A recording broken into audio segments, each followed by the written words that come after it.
और बाबा सिद्धनाथ के जाने के लिए सबसे पहले जाजमऊ में आना पड़ेगा, कानपुर के अंदर, जाजमऊ सिटी के अंदर। और जाजमऊ का ये वो एरिया है जहाँ पहला पड़ाव है बाबा सिद्धनाथ के द्वार का। ये दुर्गा मंदिर देखिए, ये दुर्गा मंदिर का मंदिर है। जब बाबा सिद्धनाथ जाएंगे आप तो यहाँ पर ये पहला पड़ाव पड़ेगा दुर्गा मंदिर का। और यहाँ से ये सीधा रास्ता बाबा के मंदिर की तरफ जाता है, जिसे बाबा सिद्धनाथ द्वितीय काशी भी कहते हैं। हम जानते हैं कि कैसे बाबा सिद्धनाथ की कहानी है, क्या बाबा सिद्धनाथ की कथा है, क्या विशेषताएं हैं, ये सब कुछ आज channel Bharat A to Z आपको दिखाएगा। यहाँ से बाबा सिद्धनाथ के द्वार के पट का रास्ता जाता है। आप देख सकते हैं ये पूरा रास्ता बाबा सिद्धनाथ के पट पर जाता है, जहां पर बाबा सिद्धनाथ विराजमान हैं।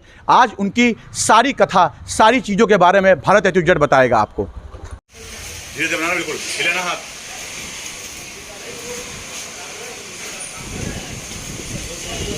चलते जाओ, चलते जाओ, चलते जाओ, चलते जाओ, धीरे धीरे चलते जाओ।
यहाँ के पुजारी मुन्नीलाल पांडे के बारे में जानते हैं कि मुन्नीलाल पांडे जी से कि बाबा सिद्धनाथ का क्या इतिहास रहा है, बाबा सिद्धनाथ की क्या विशेषताएं रही हैं, कितने साल, कितने वर्ष पुराना ये मंदिर है। पंडित जी नमस्कार। सबसे पहले तो आपसे ये जानना है कि बाबा सिद्धनाथ के मंदिर में आप कितने साल से पुजारी हैं? हम सन करीब 62 से यहाँ हैं। सन 62 से हम हैं यहाँ पर सिद्धनाथ मंदिर में। तो इसका जीर्णोद्धार करवाया। पहले टीन इन पड़ी थी, टीन इन हटवा के सब लाला लोगन के सहयोग थे, सब बाजार के सहयोग थे, मंदिर का जीर्णोद्धार कराया। अच्छा, जैसे कि बाबा सिद्धनाथ के बारे में कहा जाता है कि ये द्वितीय काशी हैं, थोड़ा सा इनके बारे में बताइए कि क्या शक्तियां हैं यहाँ पर, कैसे मंदिर का निर्माण हुआ, कैसे शिवलिंग अपने आप कहते हैं निकला है मंदिर में शिवलिंग, ये थोड़ा सा इसके बारे में बताइए। ये देखो राजा ययाति की राजधानी थी। तो यहाँ पर शर्मिष्ठा और देवरानी उनकी 2 पत्नियाँ थीं। तो यहाँ पर यज्ञ हुए, काशी बनने के लिए यहाँ 99 यज्ञ हुए। एक यज्ञ बाकी रह गया तो इंद्र ने कौवे का रूप धारण करके और इसमें हड्डी डाल दी। तो ये किला जो है, पुल जो लखनऊ के लिए जाता है, ये टीला है, यहाँ सब टीले हैं। तो ये उलट पुलट गया। वहाँ पर मोटी दीवारें हैं, अब भी हवन कुंड के अवशेष उसके मिलते हैं वहाँ पर। तो जब यहाँ जंगल हो गया तो एक जंगल में एक गऊ आती थी, चरवालों के एक झाड़ी के अंदर घुस जाती थी और उसका दूध गिरा करता था।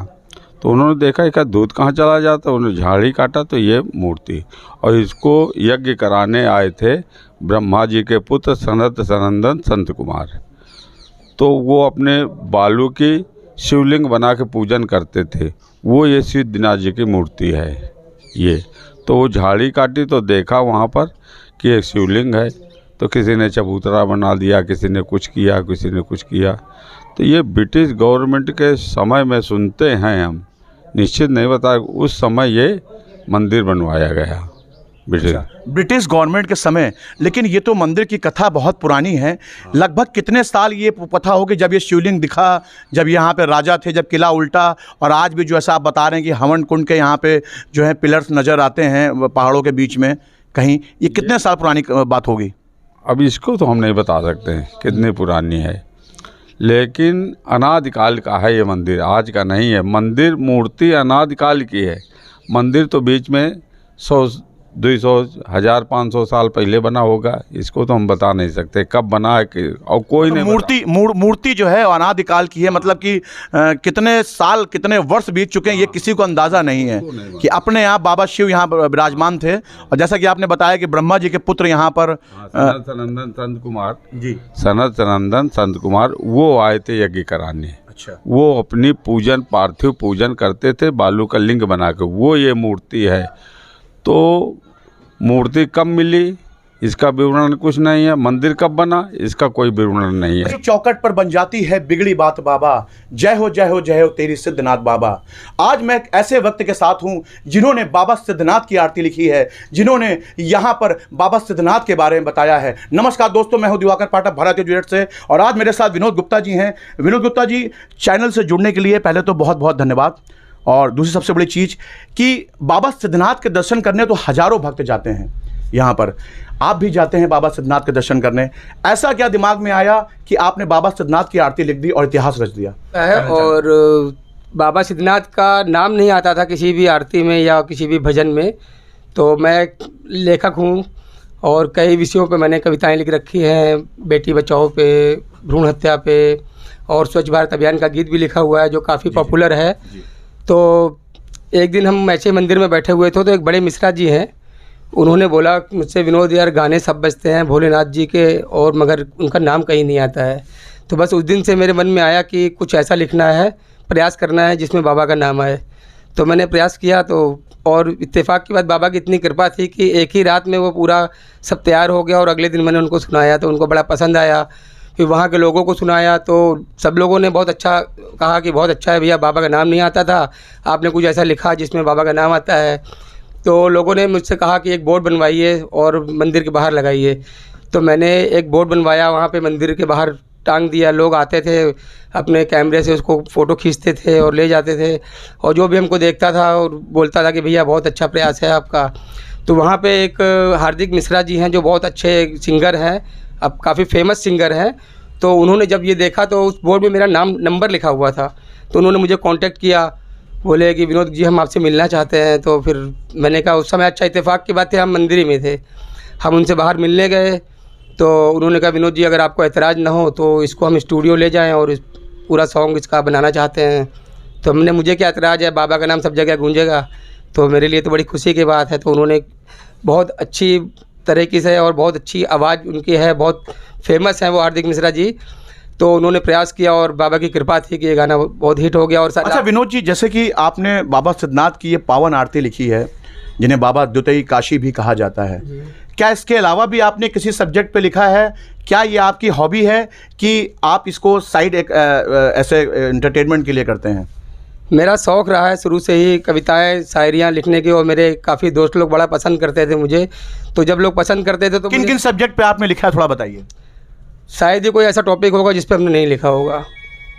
वैसे बेटी बचाओ पे, भ्रूण हत्या पे, जन समस्याओं पे लेके लिखा है, जिस पे मुझे डीएम साहिबा ने खुद बुला लिया था, उनका नाम मैंने इस्तेमाल कर लिया था, रोशन जैकब जी का। तो काफ़ी हिट हुई थी मेरी ये कविता, पूरे कानपुर शहर में काफ़ी अखबारों ने भी निकाला था, और लिखता ही रहता हूँ कुछ ना कुछ। अच्छा, जैसे कि बाबा सिद्धनाथ जी की आरती आपने लिखी है, तो इसके लिखने के बाद आपके दिमाग में क्या आया कि और भी भक्ति गीत लिखने चाहिए? तो क्या किसी और भगवान पे भी आपने गीत लिखे हैं जिन्हें आपने अपनी किताबों में छुपा के रखा हुआ? थोड़ा चैनल के माध्यम से बताइए। मैंने अपनी किताबों में कुछ नहीं छुपाया हुआ है। मेरे जो भी भक्ति गीत है 15-16 मैंने गीत लिखे हुए हैं, देशभक्ति गीत भी लिखा हुआ है। इसको आप यूट्यूब पे विनोद गुप्ता कानपुर मेरा चैनल का नाम है, आप विनोद गुप्ता कानपुर डालकर उस पर पूरे मेरे गाने सुन सकते हैं। अच्छा विनोद गुप्ता जी, बाबा सिद्धनाथ की आरती आपने लिखी है, 2 लाइनें हो जाएं बाबा भोलेनाथ के नाम पर। मैं चाहूँगा चैनल के माध्यम से 2 लाइनें आप जरूर सुनाएं। डमरू वाले बाबा मेरी अरज सुनो, शिव शिव बोले सदा मन ये मेरा, जहाँ जहाँ देखो आए तू ही तू नज़र, हर पल मुझे दर्शन हो तेरा। जय बाबा की। जैसा कि आपने देखा कि विनोद गुप्ता जी इस समय मेरे साथ थे, जिन्होंने बाबा सिद्धनाथ की आरती लिखी है। बाबा सिद्धनाथ द्वितीय काशी भी कहे जाते हैं। कानपुर के अंदर लाखों भक्तगण दर्शन करने आते हैं, लेकिन किसी के दिमाग में कभी ये बात नहीं आई, और बाबा सिद्धनाथ की ऐसी कृपा हुई विनोद गुप्ता की ऊपर कि विनोद गुप्ता जी ने बाबा सिद्धनाथ की आरती लिखी।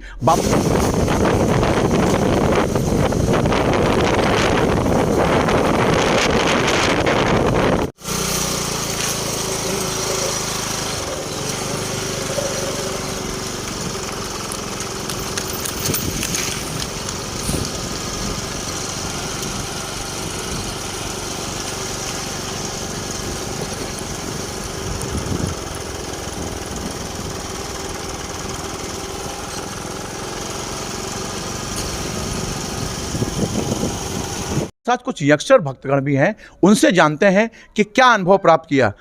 आपका नाम? केशव यादव। केशव यादव, कितने वर्षों से मंदिर आ रहे हैं आप? मुझे 1 साल होने वाला है। अच्छा, 1 साल से मंदिर आ रहे हैं, यंगस्टर हैं आप और लगता है जिम भी करते हैं। क्या अनुभव प्राप्त हुआ आपको यहाँ बाबा के मंदिर आने पे? बाबा के मंदिर आने से ये अनुभव प्राप्त हुआ कि यहाँ पे सर झुकाने के बाद कहीं और सर नहीं झुकाना पड़ा मेरे को आज तक, और ये बात हकीकत है। हर बिगड़े काम यहाँ के बन जाते हैं, और यही है कि यहाँ की शक्ति बहुत अपार है। और आप रोज़ कहा जाता है कि ये द्वितीय काशी है, क्या आप इस बात को जानते हैं? जी जी, यहाँ पे 100 यज्ञ होने थे, उसमें से 99 हुए। अगर एक यज्ञ और हो जाता तो ये पूरा ही काशी बन जाता, इसलिए इसको यहाँ द्वितीय काशी बोला जाता है। तो द्वितीय काशी बोला जाता है। जैसे कि यहाँ और भी यंगस्टर हैं। जी, आपका नाम? मेरा नाम शरद सैनी, मैं सिद्धनाथ मंदिर सेवक हूँ। अच्छा, कुछ इसके बारे में बताइए, मंदिर के बारे में, क्या विशेषता है यहाँ पर, क्या शक्ति है यहाँ पर, क्या कहानी है यहाँ पे? कहानी यहाँ पर ये है कि यहाँ पर 100 यज्ञ होने थे, इसमें 99 यज्ञ हो गए। इसमें आखिरी यज्ञ होना था तो इंद्र भगवान जो थे उन्होंने कौवे के रूप में आकर हड्डी डाल दी थी यहाँ, इसलिए यज्ञ नहीं पूरा हो पाया और काशी में 100 यज्ञ हो गए, तो वो काशी कहलाता है और ये द्वितीय काशी कहलाता है। जैसा कि आपने देखा कि यंगस्टर भी यहाँ पे ये बोल रहे हैं कि इस दर पे सर झुकाने के बाद किसी दर पे जाने की ज़रूरत नहीं है, और यहाँ पे आने के बाद हर बिगड़े काम बन जाते हैं। जय हो तेरी सिद्धनाथ बाबा। बाबा के मंदिर में बाबा के कुछ भक्तगण भी हैं, जानते हैं उनसे कि क्या अनुभव यहाँ पे प्राप्त किया। सर, आपका नाम? ज्योति अग्रवाल है। ज्योति अग्रवाल जी, कितने वर्षों से मंदिर आ रहे हैं आप? हमको करीब 10-15 साल हो गए। 10-15 साल हो गए। अच्छा, क्या अनुभव यहाँ प्राप्त किया, क्या बाबा की शक्ति आपको नजर आई यहाँ पे? अपार शक्ति है यहाँ पे, जो भी आता है उसकी मनोकामना पूरी होती है, और सच्चे दिल से जो प्रार्थना पूरी करती है वो सब प्रार्थना पूरी जाती है। अच्छा, सच्चे दिल से अगर यहाँ पे इस मंदिर के बारे में कहा जाता है कि द्वितीय काशी भी है, कितना सच है, कितना यहाँ पे? ये सच है बिल्कुल, इसमें पूरा ये काशी बन जाता है, अगर अब जानना पड़ता पूरा काशी बन जाता है ये आपका ये। अच्छा, तो आपको ये मालूम है कि अगर यहाँ पर 99 यज्ञ के बाद एक यज्ञ होता तो ये काशी बन जाता। पुजारी मुन्नी लाल पांडे जी से बात करने के बाद मैं आपको बाबा सिद्धनाथ के साक्षात दर्शन कराऊंगा, और आप ये देख सकते हैं कि बाबा सिद्धनाथ, सबसे पहले यहाँ पर मैं, ये नंदी जी हैं, ये नंदी जी विराजमान है। इधर से थोड़ा सा दिखाइए पूरा फेस। नंदी जी विराजमान हैं, त्रिशूल, बाबा का त्रिशूल, और ये द्वार पे स्वयं गणेश भगवान जी विराजमान हैं। बगल में बाबा बजरंगबली, दुर्गा माँ, इधर गणेश भगवान जी हैं, और अंदर ये बाबा का शक्ति पीठ है। मैं आपको साक्षात दर्शन करा रहा हूँ। बाबा सिद्धनाथ जी का शक्ति पीठ है ये, जिसे द्वितीय काशी भी कहा गया है। कहते हैं कि 99 यज्ञ के बाद अगर एक यज्ञ और हो जाता तो ये बाबा काशी विश्वनाथ होते, जिसे द्वितीय काशी भी कहा गया है। इंद्र ने यहाँ पर कौवे का रूप लेकर हड्डी गिराई, जिसकी वजह से यहाँ चमड़े का व्यापार हो गया। और आप देख सकते हैं अगल बगल यहाँ पे देवी देवताओं की मूर्तियाँ विराजमान हैं। लक्ष्मी नारायण जी हैं, राम दरबार है, सूर्य भगवान हैं, चारों तरफ यहाँ पर सुंदर मूर्तियाँ यहाँ पर आपको देखने को मिलेंगी। और ये शिखर आप देखिए, ये ध्वज, ये सोने का छत्र है बाबा के ऊपर जिसे लगाया गया। ऊपर भी सुंदर सुंदर बाबा की, मैया की यहाँ पर आकृतियाँ आपको देखने को मिलेंगी पूरे मंदिर में। ये सुंदर क्रिया हैं, और अभी वक्त है कि बाबा के दर्शन कर लिया जाए। मैं आगे पल पल की रिपोर्ट आपको बाबा सिद्धनाथ के बारे में बताता रहूँगा। ये देखो, तुम आगे देखते रहो।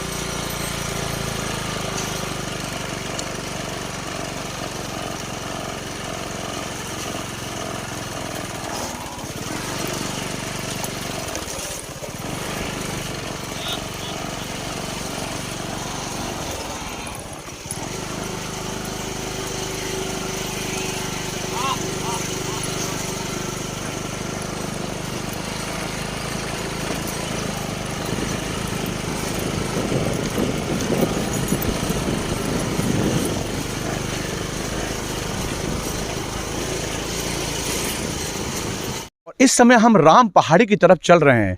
जैसा आप देख सकते हैं, खूबसूरत नज़ारा, सामने माँ गंगे। यहाँ पर देखिए क्या सुंदर नज़ारा है कि उन जंगलों के बीच से जहाँ पे भारत हेतु जट की टीम आई है, जंगलों से गुजरते हुए, कच्चे रास्ते से गुजरते हुए इस समय हम गंगा के किनारे बैठे हुए हैं। और यहाँ पे कुछ ग्रामीण लोग भी हैं जो कि आज इस रहस्य के बारे में बताएंगे कि राम पहाड़ी का रहस्य क्या है। बाबू जी, आपका नाम? दयाराम। दयाराम जी, कहा जाता है कि राम पहाड़ी में बहुत से रहस्य दबे हुए हैं और बाबा सिद्धनाथ जी का यहीं से रहस्य निकलता है। थोड़ा सा बताइए क्या रहस्य है राम पहाड़ी के? राम पहाड़ी का रहस्य ये है सर, ये जो मंदिर है ये राजा जजात के ज़माने का है। यहाँ देवदानी मैया का स्थान है जो सर्वेष्टा वो सनगमा में है। ये 2 बहनें थी, शुक्राचार्य की बेटी है। और यहाँ पे जो आप सुना है कि मणिदार साहब, वो भी यहाँ है सर। हाँ, सुनने में आया कि यहाँ पर मणि का प्रकाश भी देखा गया है और कहा जाता है कि सोने के सुअर भी यहाँ पर देखे गए हैं। क्या ये रहस्य में कितनी सच्चाई है, थोड़ा सा बताइए। सोने के सुअर तो नहीं देखे गए हैं, यहाँ जो सोने का मणिदार सांप है वो यहाँ देखा गया है। सोने का जो सुअर है वो जिन्ना मस्जिद है जाजमऊ पुल के पास, वहाँ जो एक कुआं है, इस कोने पे आ गया, वहाँ से आएंगे तो इस कोने पे कुआं है, वहाँ देखा गया है सुअर। अच्छा, आपने मणि का प्रकाश के बारे में जो कथा कही जाती है कि यहाँ पे मणि का प्रकाश जब निकलता है तो चारों तरफ उजेला हो जाता है, क्या ये सच है? हाँ, ये सच है बिल्कुल। जब वो मणि वो सांप निकालता है तो रोशनी हो जाती है वहाँ। मतलब आज भी यहाँ पर वो सांप हैं, इच्छाधारी नाग हैं जो कि नजर नहीं आते हैं, लेकिन कभी कदार वो जब निकलते हैं तो मणि का प्रकाश होता है। जी जी, ये सही है। जो जब कभी निकलते हैं तो उसका प्रकाश होता है, ऐसे तुरंत तो देखे नहीं जाते हैं, कभी कदार नजर आते हैं वो। जैसा कि आप देख सकते हैं कि ग्रामीण लोगों ने बताया कि मणि का प्रकाश उन्होंने देखा है, क्योंकि कभी कभार यहाँ पर मणि का प्रकाश उन्हें देखने को मिला है। यानी कि ये बात बिल्कुल सच है कि आज भी यहाँ पर ऐसे इच्छाधारी नाग हैं, जब वो मणि का प्रकाश निकालते हैं तो कहा जाता है कि पूरे राम पहाड़ी पे उजेला हो जाता है। ये बहुत बड़ा रहस्य है, जानेंगे और भी रहस्य। राम पहाड़ी की तरफ चलते हैं। बाबा सिद्धनाथ मंदिर से इस समय हम बढ़ चले हैं राम पहाड़ी की तरफ। ये वो राम पहाड़ी है जहाँ पर कई रहस्य यहाँ दबे हुए हैं, जहाँ पे यज्ञ होता है, यहाँ पे यज्ञ हुआ था और कहा जाता है कि यहीं पे मणि का प्रकाश भी निकलता है। आप देख सकते हैं चारों तरफ जंगल है, ये चारों तरफ जंगल है और ये कच्चा रास्ता है जो कि पहाड़ियों के बीच से निकला गया है। कहा जाता है कि जब देवेंद्र ने कौवे की शकल में यहाँ पर आकर हड्डी गिराई थी, तब से यहाँ पे पहाड़ी पलट गई थी। और ये पहाड़ी देखिए, यहाँ पर कोई भी नहीं आता है, लेकिन आज यहाँ पर भारत A to Z की टीम पहुँची है। भारत A to Z हर एक चीज से पर्दा उठाएगा, हर एक चीज का रहस्य बताएगा बाबा सिद्धनाथ के द्वार के बारे में। हर एक चीज जो यहाँ पे दफन है, जो कि यहाँ पर लुप्त है, उसे आज उजागर करेगा। आप देख सकते हैं ये कच्चा रास्ता है, यहाँ से हमारी टीम पैदल चल रही है और पैदल चल के हम राम पहाड़ी की तरफ चलेंगे, जहाँ एक एक रहस्य आज हम भारत A to Z पे बताएंगे।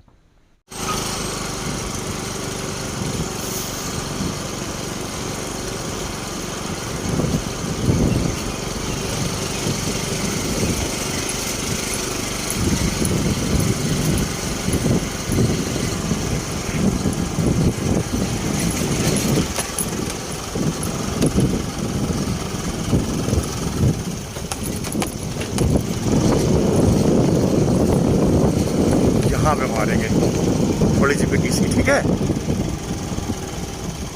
रुको। और इस समय हम राम पहाड़ी के ऊपर हैं। आप देख सकते हैं कि ये ऊंचाई देखिए। यहाँ से ये कहा जाता है कि टिल्ला जब पलटा, जब इंद्र जी ने कौवे के रूप में यहाँ पे हड्डी गिराई और टिल्ला पलट गया। यहाँ पर कई खजाने दबे हुए हैं, कई रहस्य दबे हुए हैं और उन्हीं रहस्यों में से एक रहस्य है ये पहाड़ी के बीच में मंदिर। आप देख सकते हैं ये मंदिर, और इस मंदिर की विशेषता ये है कि कहते हैं कि यहाँ पे नाग भी अपने दर्शन देने आते हैं और यहाँ पे नागों को भी देखा गया, इच्छाधारी नागों को भी देखा गया है। जैसा कि आप देख सकते हैं ये मंदिर है छोटा सा, और ये सामने देखिए, ये सामने देखिए कि छोटा सा एक शिवलिंग बना हुआ है और बाबा शिव का मंदिर है ये।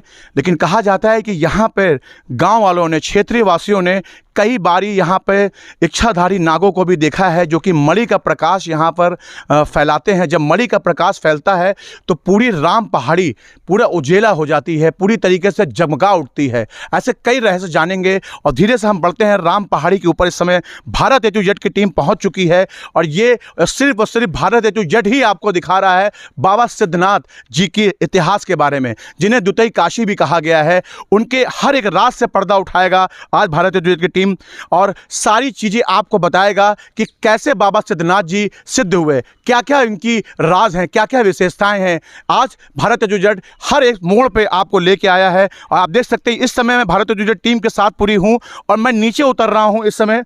ये राम पहाड़ी से और घना जंगल है, जंगल देखिए कितना घना जंगल है आगे, जहाँ पर कोई भी आदमी नहीं आता है, सिर्फ इक्का दुक्का आदमी, ग्रामीण आदमी है जो कि अपने जानवरों को यहाँ चराने के लिए आते हैं, बाकी यहाँ पर कोई भी नहीं आता है। लेकिन आज मैं यहाँ का रहस्य आपको एक एक चीज़ का रहस्य ज़रूर बताऊँगा।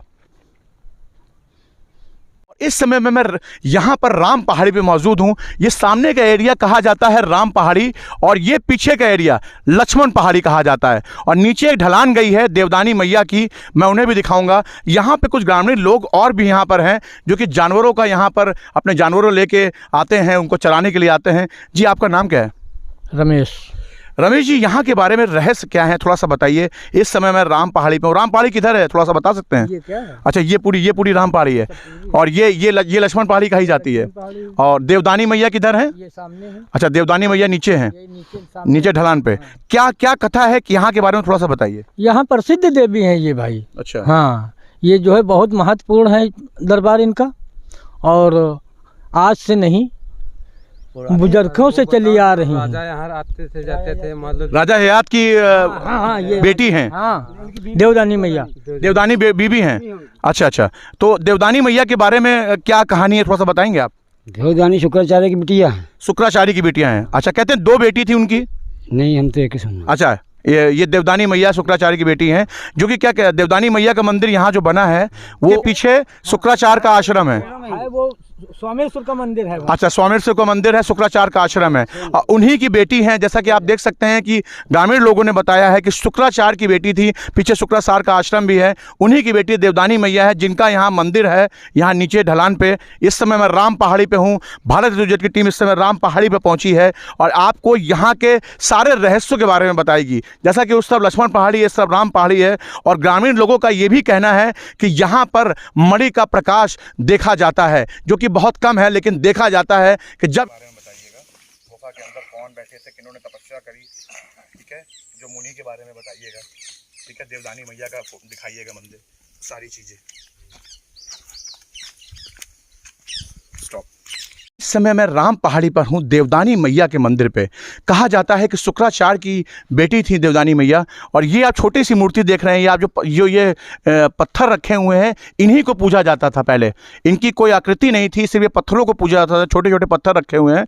लेकिन यहाँ पे सुरेश गुरु जी ने यहाँ पर अपने हाथों से ये मूर्ति बनाई, तो आप इन्हें आप देख सकते हैं कि ये रूप दिया माता का। ये प्राचीन काल की मूर्तियाँ हैं, जो आज भी मैं चाहूँगा कि सामने आके पूरी मूर्तियों को दिखाएं। यहाँ पर आप देख सकते हैं ये मैया है, ये भोलेनाथ की मूर्ति है, और ये सुरेश गुरु जिन्होंने यहाँ पर तपस्या करी थी, जिन्होंने यहाँ पर एक गुफा है जिसके अंदर बैठ के तपस्या करी थी, जिनकी यहाँ पर समाधि भी बनी हुई है, उन्होंने ही मैया का रूप दिया, मैया को रूप मूर्ति में दिया। क्योंकि पहले तो मैया को यहाँ पे पत्थरों में पूजा जाता था, लेकिन जब सुरेश गुरु ने यहाँ पे मूर्ति बनाई तो ये मूर्ति का रूप दिया। ये मूर्ति आज की नहीं है, ये मूर्ति प्राचीन काल की मूर्ति है, जब यहाँ पर राजा हयात रहा करते थे। यहाँ पर भारत एजुकेट आपको एक एक चीज़ दिखाएगा, आज एक एक राज से पर्दा उठाएगा यहाँ पर। और मेरे साथ यहाँ पर जो यहाँ के देखभाल करते हैं वो भी यहाँ मौजूद हैं। जी आपका नाम क्या है भैया? बादशाह जी, ये बताइए कि सुरेश गुरु जी ने जिस गुफा में तपस्या करी थी, वो मुझे गुफा बताइए थोड़ा सी, कहाँ पर है? आप ये इस समय मैं सुरेश गुरु की गुफा की तरफ चढ़ रहा हूँ, और ये आप देख सकते हैं, ये इसके ऊपर आ सकते हैं हम लोग? जूते पहन के आ सकते हैं? पहन ले जाओ, कोई दिक्कत नहीं, मतलब आप जैसा बताएं यहाँ पर। ठीक है, आप जैसा देख सकते हैं। अंदर जाना होगा? नहीं, अंदर नहीं जाना है। आप देख सकते हैं यहाँ पर कि ये है सुरेश गुरु जो गुफा है। आप पूरा बैठ के विजुअल बनाइए, और आप देख सकते हैं ये सुरेश गुरु जी हैं, जिनकी गुफा है। कहते हैं कि इस गुफा के अंदर वो चले गए थे और यहाँ पर उन्होंने तपस्या करी, जो कि कभी वापस लौट के शायद नहीं आए यहाँ पर। और कहा जाता है इसके अंदर बहुत से राज, देखिए ये ताला लगा हुआ है, इस गुफा के अंदर ताला लगा हुआ है, इसे खोला नहीं जाता है क्योंकि इसके अंदर कई रहस्य हैं जिस रहस्य से आज तक पर्दा नहीं उठ पाया है और इसके अंदर हमारी टीम नहीं पहुंच सकती क्योंकि ये कहा जाता है यहाँ के लोगों के द्वारा कि इस गुफा के अंदर कोई नहीं जाता, इसलिए इसे लॉक कर दिया गया है। यहीं पे गुरुजी ने समाधि ली और यहीं पे गुरुजी ने तपस्या करी और तपस्या करने से पहले इन्होंने यहाँ पे देवदानी मैया की मूर्ति बनाई। और ये पूरा इलाका देखिए पहाड़ों के बीच से बना हुआ है। जो शुक्राचार्य की बेटी थी देवदानी मैया और यहाँ पर वो यहाँ पर उनकी मूर्ति बनाई गई सुरेश गुरुजी के द्वारा, जो कि इस गुफा के अंदर जाके उन्होंने तपस्या करी और वहीं पे लीन हो गए। जिनकी यहाँ पर एक इनकी यहाँ पे समाधि भी बनी हुई है, आप देख सकते हैं उस समाधि, ये सामने इनकी समाधि बनी हुई है। ये सुरेश गुरुजी की समाधि है जिन्होंने यहाँ पर मैया को रूप दिया। पहले मैया को पत्थरों में पूजा जाता था, लेकिन जब मैया की मूर्ति उन्होंने बनाई तो यहाँ पर देवदानी मैया को पूजा गया। ये प्राचीन काल की मूर्ति है। ये बहुत सक्रिय रास्ता है जिससे हम लोग इस समय बढ़ रहे हैं शुक्राचार्य जी के आश्रम की तरफ। ये आप देख सकते हैं पतली पगडंडी है यहाँ पर और ये जंगलों के बीच से इस समय भारत ए टू जेड की टीम चल रही है। ये आप देख सकते हैं कितना पतला रास्ता है। जंगलों के बीच से हम शुक्राचार्य के मंदिर की तरफ, शुक्राचार्य जी के आश्रम की तरफ बढ़ रहे हैं और ये सिर्फ और सिर्फ भारत ए टू जेड की टीम यहाँ पर पहुँची है। कोई भी न्यूज़ चैनल ने आज तक बाबा सिद्धनाथ जी का रहस्य नहीं जाना। किधर चलना भैया? हाँ, ये आप देख सकते हैं कि यहाँ से भारत ए टू जेड की टीम चल रही है। और ये कितना पतला रास्ता है। ये पहाड़ियों के बीच से हम यहाँ तक पहुँचे हैं और इस समय हम फिर से पहाड़ी चढ़ रहे हैं शुक्राचार्य जी के आश्रम की तरफ। यहाँ काफ़ी चढ़ाई है और चारों तरफ जंगल है और फाइनली हम लोग पहुँच गए हैं। इस समय मैं शुक्राचार्य जी के मंदिर पे हूँ। आप देख सकते हैं शुक्राचार्य का यहाँ पर पूरा यहाँ पे आश्रम है और शुक्राचार्य जी यहीं पे अपना आश्रम जिन्होंने यज्ञ किया, शुक्राचार्य ने जहाँ पे स्थापना करी, देवदानी मैया जिनकी बेटी हैं। आज हम राम पहाड़ी के ऊपर पार करते हुए शुक्राचार्य पहाड़ी पे पहुँचे हैं। आप देख सकते हैं छोटा सा मंदिर भी है यहाँ पे। ये प्राचीन काल के सभी मंदिर बने हुए हैं। आज यहाँ पर बहुत कम लोग देखने को मिलते हैं। जो ग्रामीण लोग हैं वही इक्का दुक्का ग्रामीण लोग यहाँ पे आते हैं, बाकी यहाँ पे कोई नहीं आता। लेकिन भारत ए टू जेड की टीम ने आज यहाँ पर आके हर एक सच को दिखाया है, हर एक चीज़ को बताया है। कानपुर के अंदर छुपे हुए जाजमऊ के अंदर जो रहस्य थे, कानपुर के अंदर जब आप आएंगे तो जाजमऊ में स्थित बाबा सिद्धनाथ के मंदिर के बारे में हर चीज़ बताई है। राम पहाड़ी से लेके यहाँ के मंदिरों के बारे में बताया है। यहाँ के जो तपस्या करिए शुक्राचार्य ने वो बताया, देवदानी मैया के बारे में बताया। और यहीं पे हमारी कहानी आज समाप्त होती है क्योंकि आगे चलकर हम और भी रहस्य, कानपुर के सभी रहस्यों के बारे में आपको बताएंगे। कैमरामैन सूरज के साथ दिवाकर पाठक, भारत ए टू जेड से।